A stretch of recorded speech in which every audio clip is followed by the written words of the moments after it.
ለኢራን እስላማዊ ሪፐብሊክ ተራወር አልነበረም።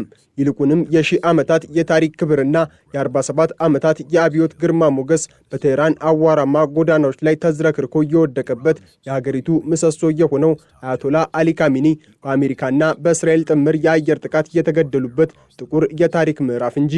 ነገር ግን ከሚሳኤሎቹ ድምፅና ከህንፃዎቹ መፈራረስ በላይ የኢራንን ህዝብ ልብ የሰበረውና ዓለምን ያስገረመው እውነት ሌላ ነበር።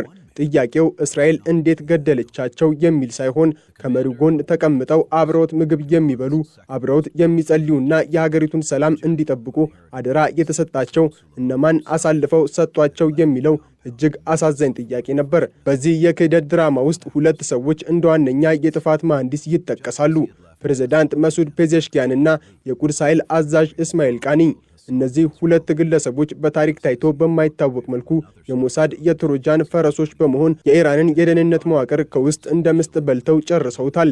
የኢራን የቀድሞ ፕሬዝዳንት መሐሙድ አህመዲነጃድ ከዓመታት በፊት የተናገሩትና በወቅቱ እንደ እብደት ተቆጥሮ የታለፈው ንግግር ዛሬ በቴህራን አደባባዮች ላይ እንደ ነብይ ቃል እየተደጋገመ ነው። አህመዲነጃድ በወቅቱ ሲናገሩ ኢራን በሀገሪቱ ውስጥ ያሉ የሞሳድ ወኪሎችን ለመያዝ ልዩ የደህንነት ክፍል አቋቁማ ነበር። ነገር ግን የሚያስደነግጠው ነገር ይህንን ጸረ ሞሳድ ግብረ ኃይል እንዲመራ የተሾመው ግለሰብ ራሱ የሞሳድ ወኪል ሆኖ መገኘቱ ነው ብለው ነበር። ይህ ንግግር ዛሬ ትርጉም አግኝቷል። አዳኙ ራሱ ተኩላ ሆኖ መንጋውን ለጠላት አሳልፎ የሰጠበት የኢራን የደህንነት መዋቅር እስከምን ድረስ በጠላት